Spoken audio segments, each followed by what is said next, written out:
Hello, welcome to the Basketball Soapbox. I'm your host, Daniel Daly. Thank you guys for joining me. Thank you for all the support on the channel. Continue to like, comment, and subscribe. Thank you as this channel continues to grow. But this will be episode 11 of the Basketball Soapbox for the season 3. I'll be talking about a couple things around the NBA. I like doing that.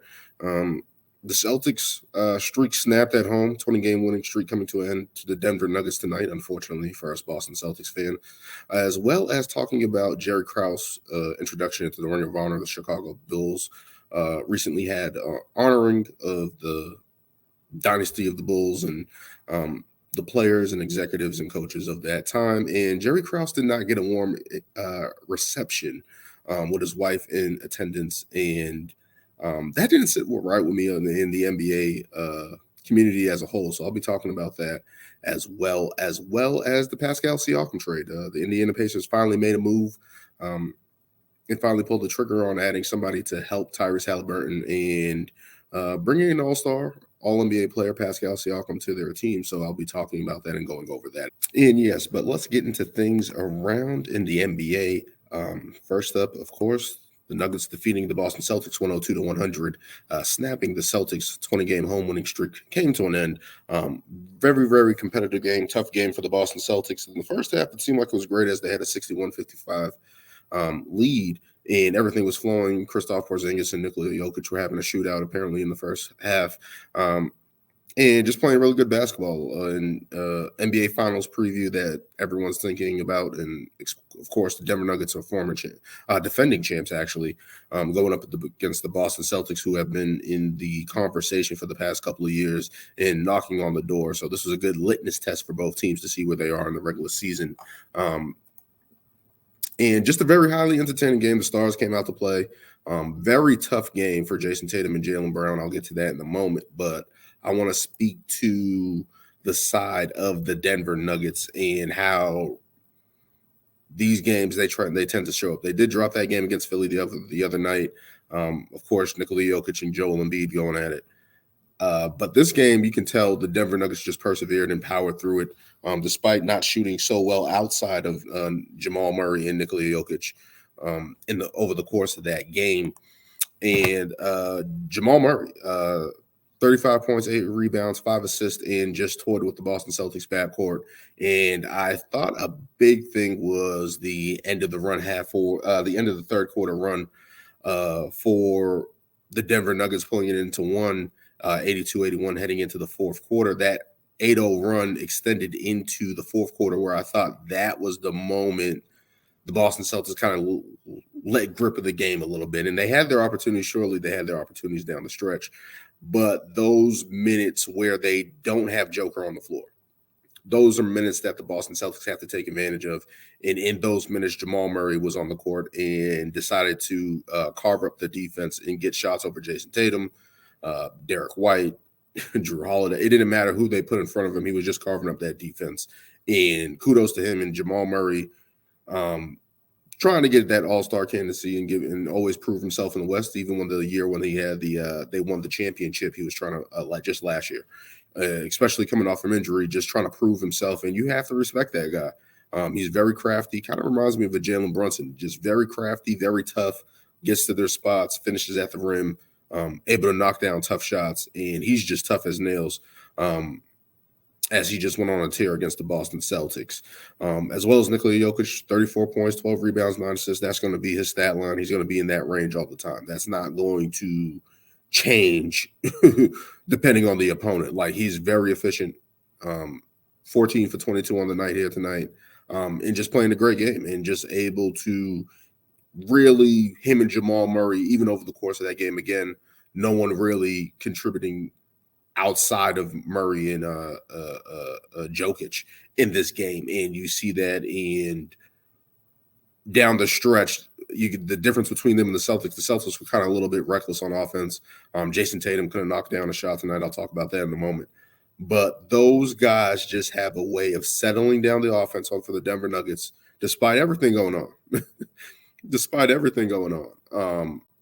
And just have the ability to always get a good shot, run their play, get to their spots, get to the line, and get their shots off, and they were able to do that. Nikola Jokic was able to do that, facing out Horford a couple of times down there in the post, one at Kristaps Porzingis a couple times, and those two guys are just always going to get a good shot down late in the game, and that's the level of execution that the Boston Celtics need going forward, right? Like, there's always a lesson in all these games, right? Like, Nikola Jokic and Jamal Murray, and as good as both these teams play, it came down to those guys making plays over the Boston Celtics.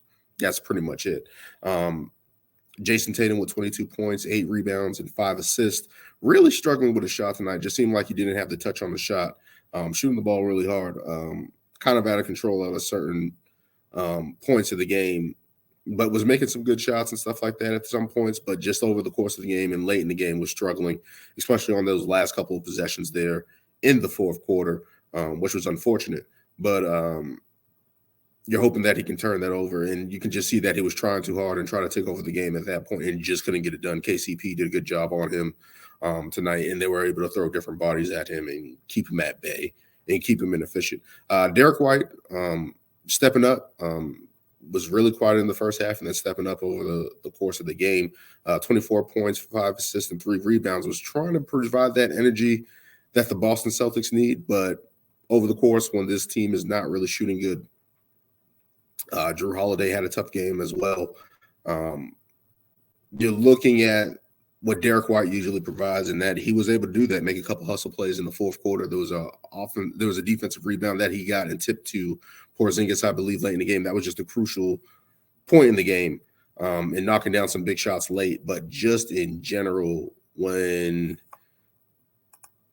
Brown and Tatum combined to shoot for 34% from the field, you're not going to win many games, and that's tough. And you got Porzingis, you got Derek White, you got Drew Holiday, but those guys are supposed to step up and be those guys that are taking the charge there, and they just couldn't shoot a shot in the ocean tonight.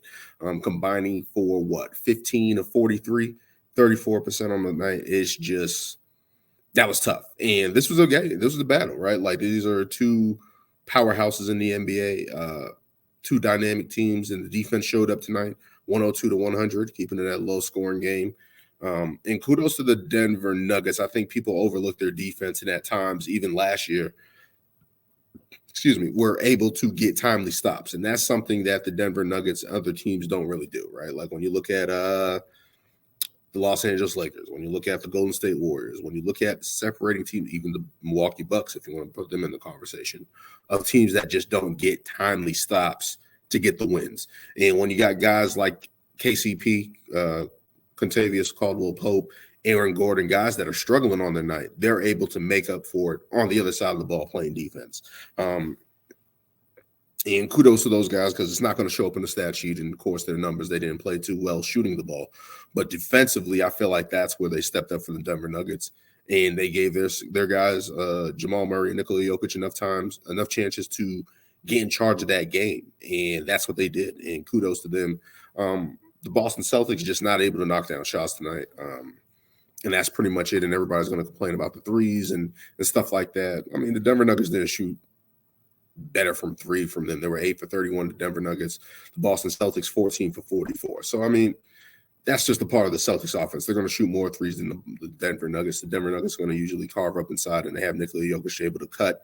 You're going to have to double him at times. So it's a difficult matchup there for the Boston Celtics. Free throws were about even. The Boston Celtics only turned over the ball, if I'm reading this right, 3 times in this game. So Boston Celtics able to keep down the turnovers. If they just get some shots to fall, this is a different game.